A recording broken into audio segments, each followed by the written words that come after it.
Welcome to the Open Era Podcast. My name is Devang, and I'm joined, as always, by Mr. Simon Bushell, who's emerged from underwater to sound much clearer today. Oh dear. Sorry, everyone. It's bound to happen, right? Done 193 of these, so at some point it was going to happen, but my apologies. There were some early episodes. I think the one where I called in from the French Open, which the sound quality was less than good. So yeah, there's some precedent for this, but I think the feedback was people could understand you and they got the key points that you were delivering. Better than a regular week then, Dev. Badum-tsh. We'll keep laughing like that. We're a few days removed from the US Open, so like we did last Slam, we're doing a bit of a retrospective on the tournament, because I think we found last time that it allowed us to really maybe dig into some things that we wanted to, that we couldn't in the immediate aftermath of the final push. Do you want to start with Coco or Novak? I'm curious where you want to lead with. Probably Gauff, because I think the things that have been written about her since she won this title have been quite nice to watch. Like there's been a bunch of nice write-ups about her, tracking her journey and sort of talking about all of the additions she's made to the camp and all the things that were necessary to get her over the hump. And I think it's interesting as well, like having the benefit of being a few days removed from the final and even our recording from it, is that the thing that I forgot is that she got dumped out of Wimbledon in the first round. Like it just... Mm-hmm. It defies belief in some ways that she's managed to have the hard court run that she has done. And obviously, like everyone's going to point to the addition of Brad Gilbert and all the things that have been done and that side of things. But in general, it's quite astonishing to see a player looking so dejected and so out of it from a previous Grand Slam to going on and then winning it. It doesn't usually happen that way.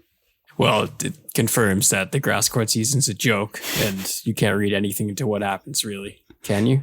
I don't think so, no. Or can you? Who knows? or the other alternative angle is that Sophia Kenin was the person that helped Coco Gauff win the US Open by humbling her as a qualifier at Wimbledon. That's probably a more accurate description. That is former Slam winner to you. Do you not, Dev? I mean, if you look at her page, she's only lost to Jess Pegula in Montreal since. And even then, that was a weird tournament full of rain delays and bad scheduling and tough scheduling. So I think we could throw maybe that result out the window as well. But it's a fascinating run, an incredibly dominant summer, Bush. And to win Cincinnati and the US Open, people don't do that very often. In fact, Novak did it too, which is even crazier. But I think this is a feat that is underrated in its difficulty. We talk about the Sunshine Double. What's the what can we call Cincinnati in New York? Someone who has better geography than me will know the answer to that. So maybe Wimbledon is not the precursor. Maybe it's Cincinnati, right? Or you betting fans out there, whoever wins Cincinnati goes on and wins the US Open. That's how it is. I had another number for you. I think 3.4 million people watched Gauff become the first teenager to win the Open in more than 2 decades.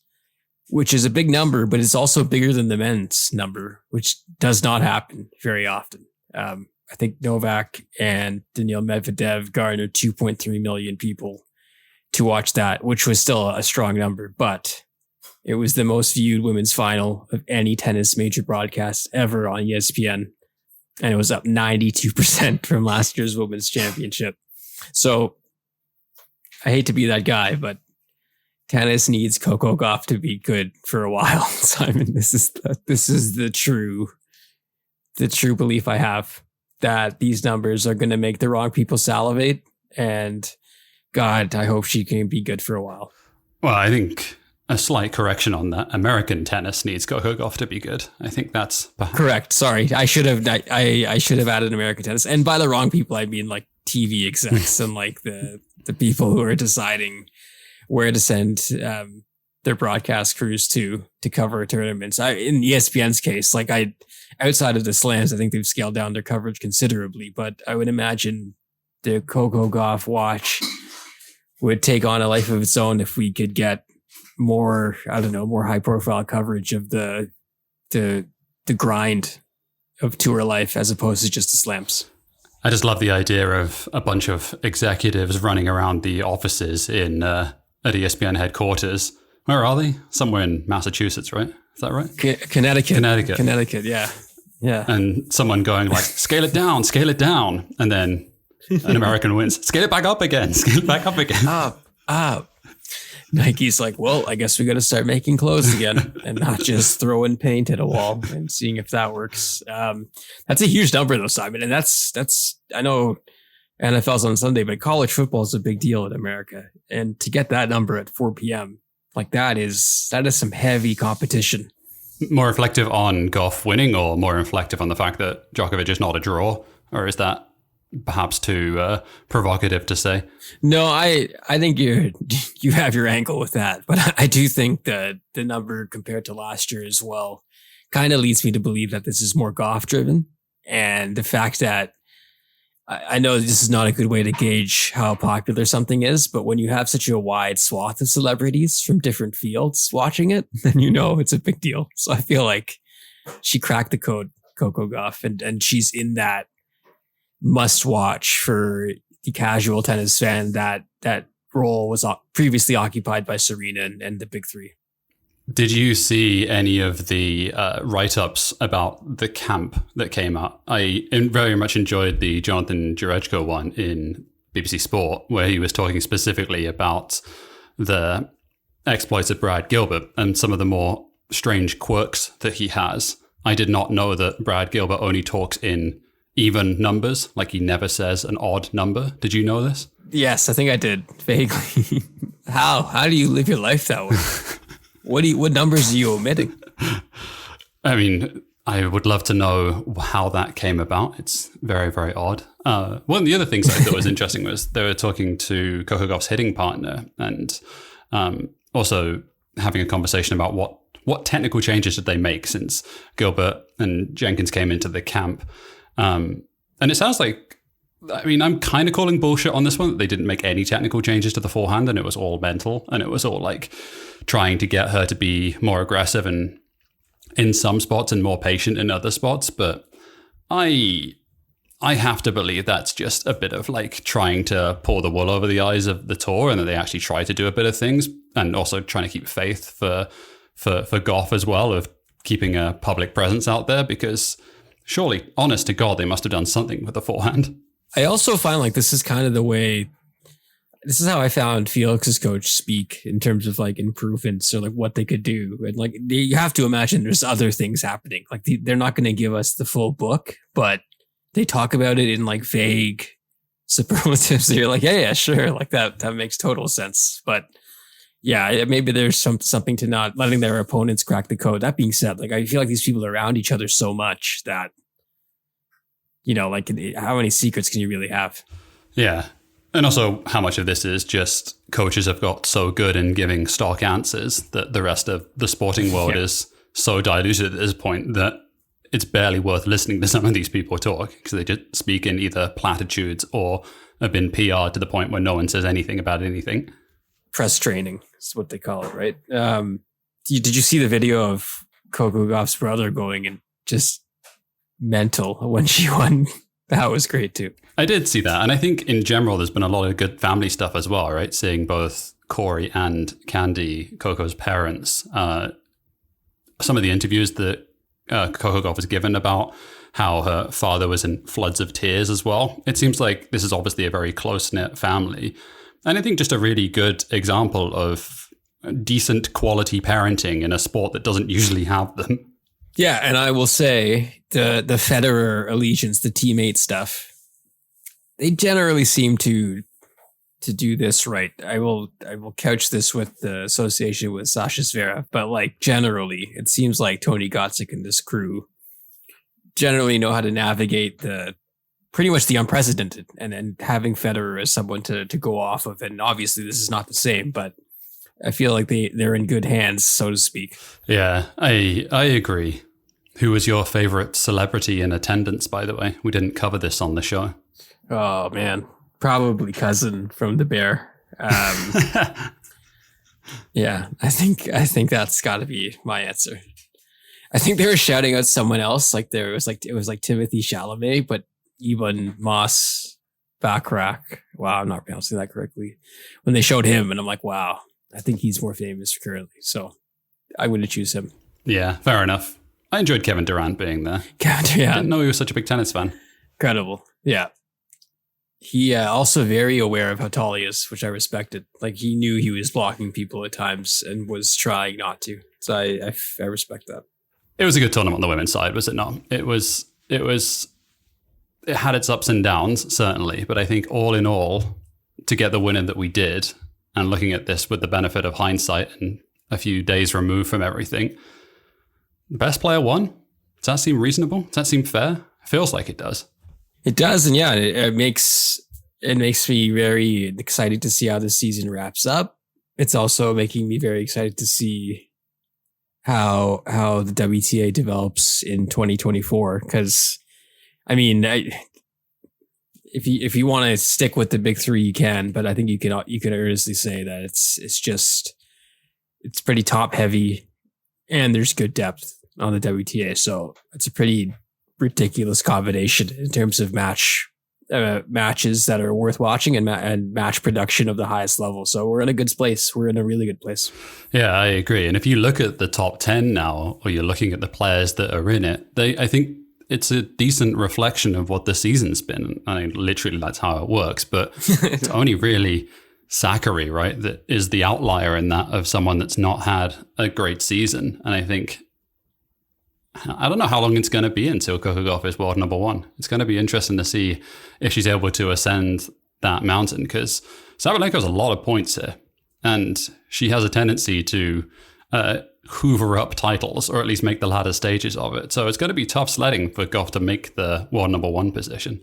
Yeah, I mean, Australia will be huge next year, right? Mm-hmm. Based on what happens. So, all right, the men, Novak Djokovic.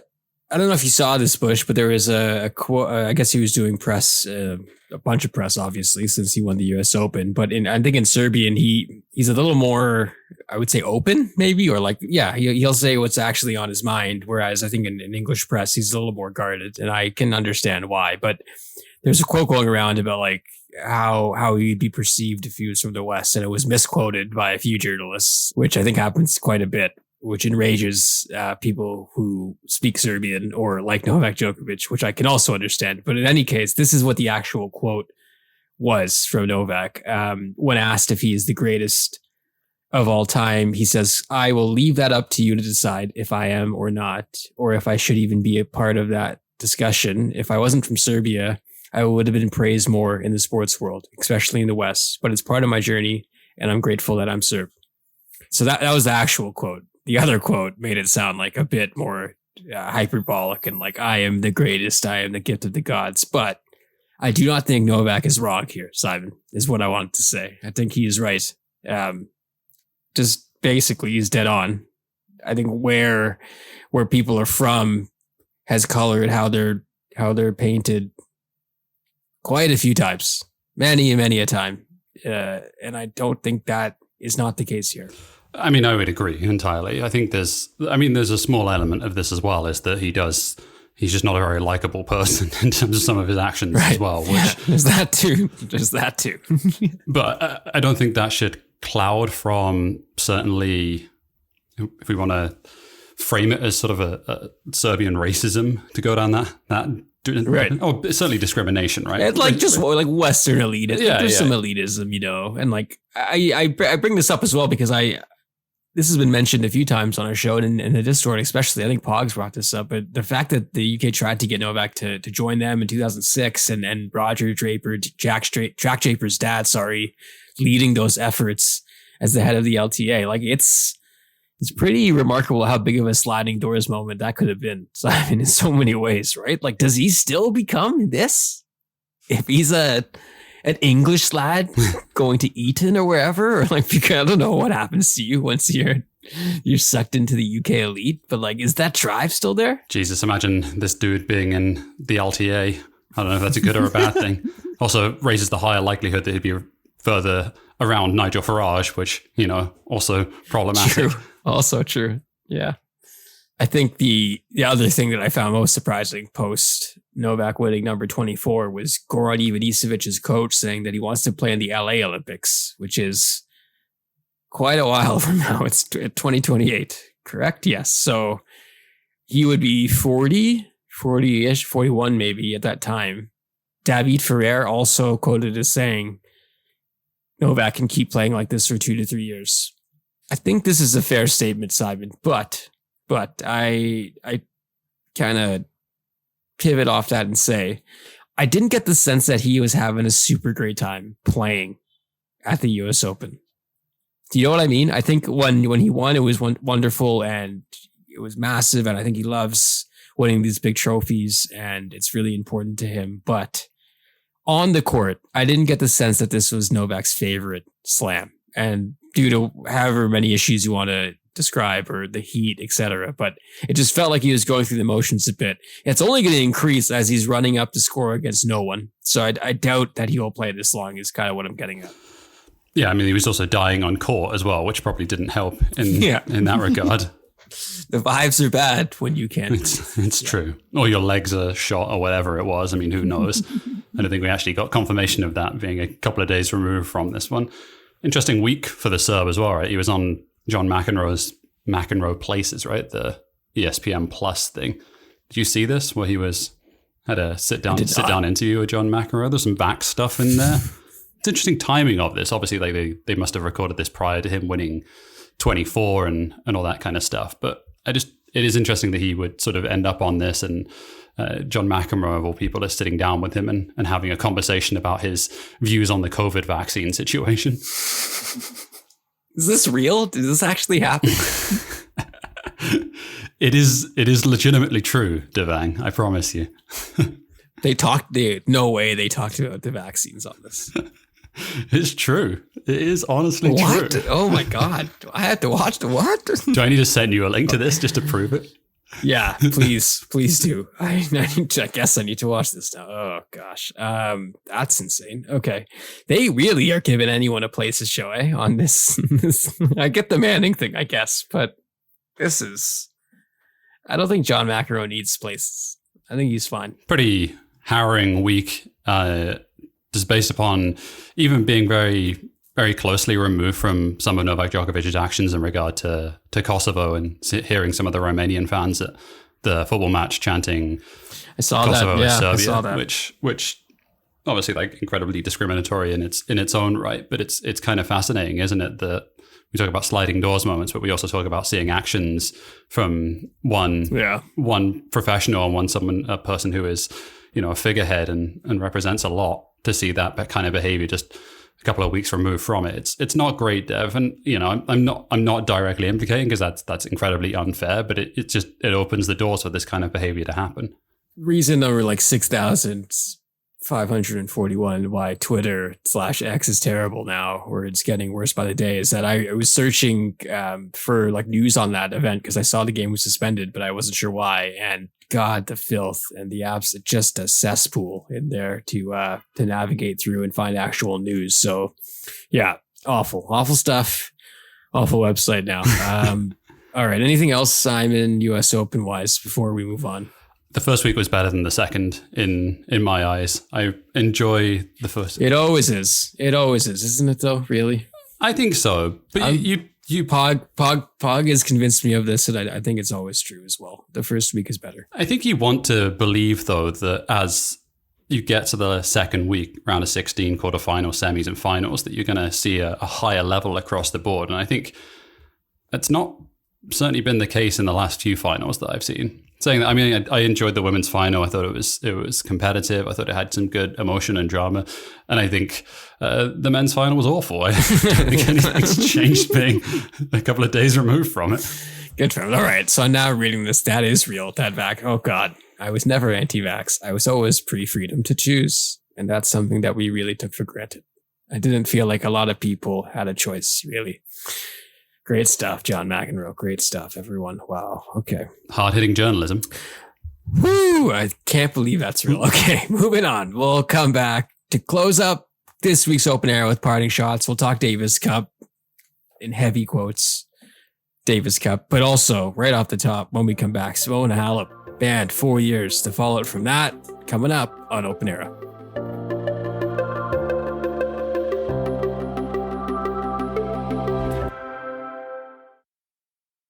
Welcome back to the Open Era podcast. A lot of news, Simon, since the US Open ended. Of course, the Davis Cup is happening. We'll touch on that in a second, but can't call this a bombshell because we knew it was coming, but I guess the delay led us to not know when it was coming. So I guess whenever it was going to drop was going to cause shockwaves, but it finally happened.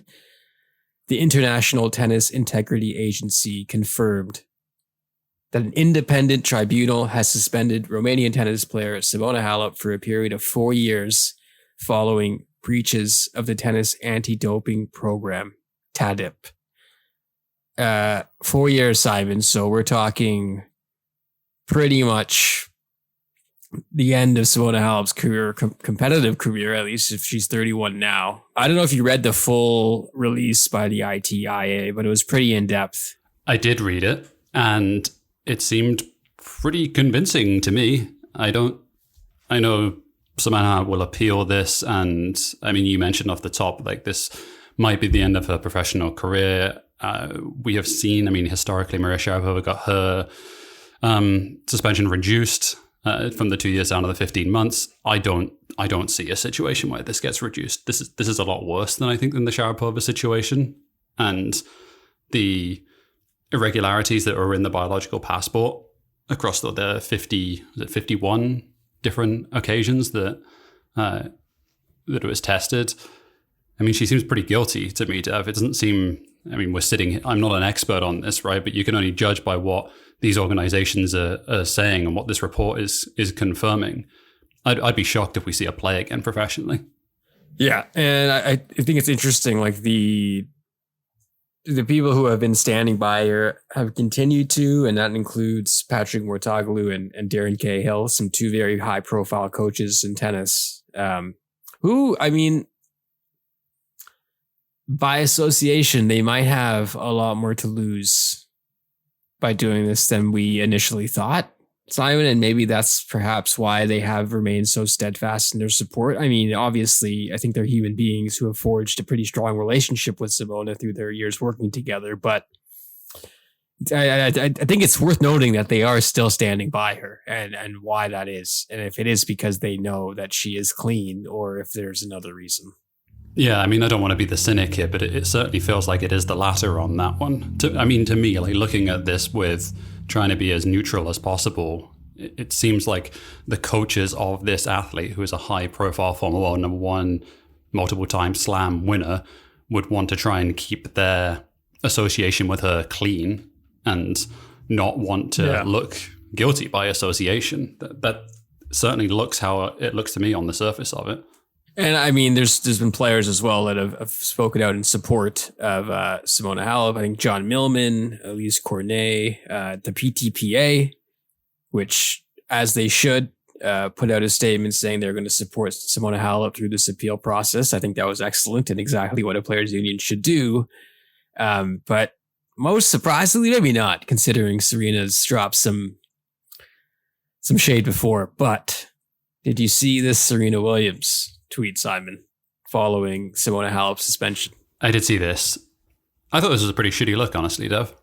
I and the tweet says simply 8 is a better number.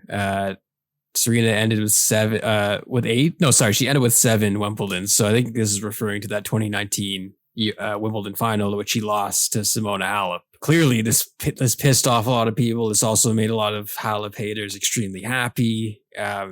I thought it was just not necessary. And I found it interesting. Like, so Serena says that Jelena Jankovic, remember her? Oh my gosh. I don't think she was a big Simona Halep fan back in the day, but I think she's quoted as saying, this is a translation, but quote, people refuse to admit it, but I always knew I was the rightful winner of Indian Wells 2015. Simona's ban today proves it. What? Nice. Like, goodness me. I'm relying on a translation here, and I hope this is real. But that is, I don't even know what to say here. But it's bad when you're not sure if things are real in regards to how people are commenting about this. So I said this the last time when the news dropped, Dev, and I still stand by this. And it's interesting, isn't it? Like, if Halep certainly has her fans, and Instagram has been an interesting place to hang around and to see some of the very parasocial relationships that people have forged with this athlete. And, it's understandable as well. There's the Romanian national angle as well on this one, which is kind of has its own bend to it. But I mean, I said this before and I'll say it again. People dope and people get caught. Like that is just the nature of it. And we would be very naive if it didn't happen in tennis. And it's just someone of this stature got caught. Yeah, totally. And I mean, some of the ITIA's findings, Simon, kind of indicated that there is suspicion of masking going on, correct? And like that's why some of the other readings that they took outside of the road access set stuff also kind of implicated her biological passport. Yeah, I mean, she seems guilty on 2 counts, doesn't she? That's the thing. Like, it's not just a one situation. It's both situations that really have done her in for here.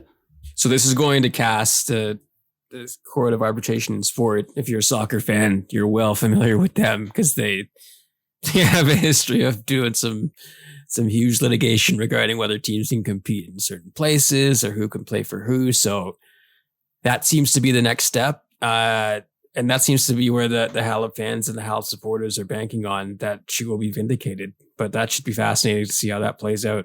Yeah. I don't know that it's even watched this space. I feel like this is kind of over, Dev, and I'd be shocked if anything comes out of this.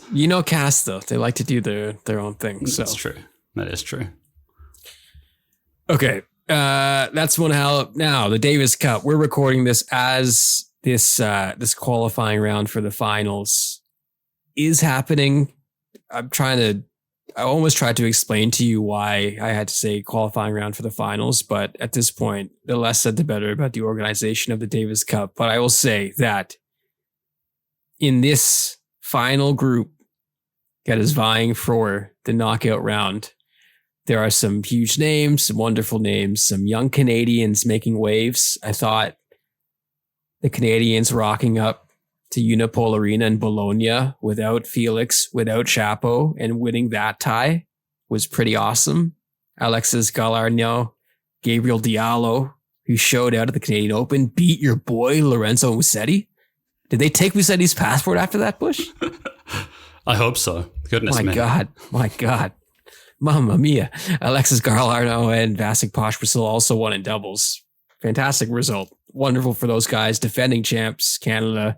Frank Dancevic having to dig deep in the bag, obviously. Felix not there, and Chapo coming back from that knee injury. I think he's in attendance. He's going to try maybe to play, but I wouldn't want him to risk anything. All credit to those guys. Andy Murray's there. He's got high hopes for Great Britain. So that was a pretty dramatic tie against Australia on the opening day. All this to be said, Simon. Second day, sorry. All this to be said. Stan Wawrinka hit the nail on the head with this comment. Thank you, Gerard Piqué, ITF Tennis. Davis Cup, France versus Switzerland in Manchester with about 20 people in the crowd. It really sucks. I've said this like 80 times on this show, but the Davis Cup really ain't what it used to be. And I think the whole aspect of what made this thing cool has been just completely ripped out. I thought Canada beating Italy in Italy was excellent because that was the one situation where it did feel like a true Davis Cup tie. But outside of that, it's just not the same. It ain't the same, man. Bring it back. We got to sort this calendar out at some point. God damn. This tournament is now a Casio. They might have to eliminate this. They have to. Yeah, they might have. The problem is PK and company own it. So they might just have to eliminate. They can't eliminate it. It'll probably be in Saudi Arabia sooner than later. So maybe we should enjoy it in random European cities now, I guess. Is that better? Who knows? We'll make our own Davis Cup. It'll be called the Cup of Davis instead. Okay. Do you got anything else for parting shots, sir? Carlos Alcaraz was visiting a pool fighting arena in Murcia, which I thought was interesting. And as regular as the clock's changing is, it lasted about an hour before Peter sent out condemnation of the Spanish teenagers visiting a bullfighting. I understand that it's a big part of the community there and culture. Not a great look. Maybe don't do this in the future, Carlos. Interesting. Yeah. Don't do that. On the Davis Cup, by the way, I was going to say, I didn't mention to you, should Great Britain not be one of the favorites for this? They have like a ton of really good players. Like they have that depth to the point where you would suspect they actually would have a really good shot of winning here. Yeah, you could argue they have one of the better teams here. I mean, it is quite deep. I mean, with Novak there with Serbia, that's interesting. Like that's a tough out. It's a guaranteed win. I don't know if he's actually going to play. Yeah, in Spain, I think Spain got wrecked by the Czechs, man. Yeah, everyone is quite deep these days, which I think is a sign maybe of the they're like I don't know if this is like a positive depth, but there's a lot of depth. There's a lot of girth in men's tennis. Like that 30 to 100 range. There's a lot of guys that we all know because they've been floating around. There you are, everyone. It's no longer the depth of men's tennis. It's the girth of it. 30 to 100. The girth. Gosh. There's the title of the show, yeah. Right. Girth of tennis. The girth. Okay. Oh, okay. All right. Finally, best fits of the US Open, Simon. I think I was going a little too pro Lacoste. I went a little too offside. I got Lacoste pilled, Gator pilled. I didn't really like Med's shirt at all. It kind of looked ridiculous by the end. Maybe it's because I hated the final so much that I hated the shirt, but it wasn't a great fit at all. I hated it. There's a lot of things I did not like at this tournament. I did like Coco's outfit, though, for the winning photo when she was... Very good. It was very nice. Also, the yellow was great. The yellow New Balance kit was fantastic. Priyanka on the Discord mentioning non-tennis people asking where to get it. It's a big sign. Yeah. I thought it was all right. She kind of looked a bit like a highlighter, which, it's fine. Did you notice Novak's jacket clearly made for Wimbledon, not the US Open, but they repurposed it, and I also respect that. Let's not waste materials. One of the biggest questions that we didn't cover last week or the last few weeks is thoughts on Ben Shelton's black and pink on outfit. Did you enjoy it? No, not really. I mean, I think Ben, he can pull it off, and like I think it's a weird gradient for me. Like I don't think anyone except Ben Shelton could wear that and not be punked, like not be unable to pull it off. It just feels too singular. Yeah, I hate it as well. I do not like on at all. So maybe I'm not the right person to ask. Yeah. I got to say Novak shoes though. I want to try those on. I look at the price though. I think they're like $240 retail in Canada. So maybe not. Maybe not the most ideal, but you never know. It's coming up to Christmas, Dev. Maybe we'll do some Christmas, open some presents perhaps, some tennis-related presents on Open Era. Gift giving. Yeah, actually, that's a great idea. Can you guess where the WTA is this week? I don't think you've checked. I saw Iga Swiatek pulling out of Guadalajara. So is that where it is? No, they're in San Diego just before Guadalajara. There's also a tournament in Osaka, but this San Diego field, funnily good, like hilariously good. I think it was really good last year as well. But right, it had a loaded field, but this one's got Ons, Caroline Garcia, Maria Zachary, Krejcikova, Bencic, who's lost already, but Haddad Maia as well. Low key good. So if you do have some non-Davis Cup tennis that you've enjoyed this week, I think San Diego Open provided it. I do mention it as well because Layla lost there to Beatrice Haddad Maia. So there's your quick Canadian update. Anything else parting shots related before two challenges remaining, Simon? It's ridiculous. I just had the US Open. Let everyone rest. I'm just naming tournaments. Yeah, people need money, man. You gotta eat. Got to eat. Where's baseline when you? We should talk about that video. We should talk about that video you posted in the Discord. The Vox video. Yeah, we should. That would imply that I actually watched it yet. I have it open. I haven't seen it, so. There you have it. Open Era at its finest. All right, two challenges remaining. What do you got this week, Simon? I recently completed my very first ever paint by numbers, and it's hanging on my wall in my apartment. I had a great time doing it, Dev. Have you ever done one? I haven't, no. What does it entail? What do you have to do? It's literally like coloring in. You just... In order? So is it like 1, 2, 3? No, so like there's the one that I'm doing has, I think, 29 different colors. And then based upon like the image, you can start dark to light, or you can go light to dark, whatever takes your preference, or you can just do it in any random order. But it's a very therapeutic, very enjoyable thing. And it's a fun way to spend an evening or have like a thing to do with your partner. Interesting. I'll write that down. Okay. Mine, I went to a college, a school, to talk to some media kids and do some interviews for a placement. And I had not been in a school setting in a long time, but man, you could feel the energy in there, Simon, and people really captivated by what they were learning or what they were trying to do, and working together in groups and just hanging out on the campus. And it was a fond reminder to me of those wonderful days in university. So I was a blast from the past. The school I was at was also where they filmed Degrassi, the original. It was a good time. The kids are all right. The future, not so bleak, because I was really impressed, I think, by the outlook and what the goals and like hopes are that the next generation does have, because we don't interact with them too often. And it's only through media that I get snippets of what I believe the youth are seeking. And it's scary, but in real life, it seems okay. Yeah, they seem completely fine to me. I think it's like everything that I've seen, it's always ratcheted up to 11, which is not the case at all, just by actually having a nice, polite conversation with someone instead. Exactly. So yeah, it was a great experience. And there you have it.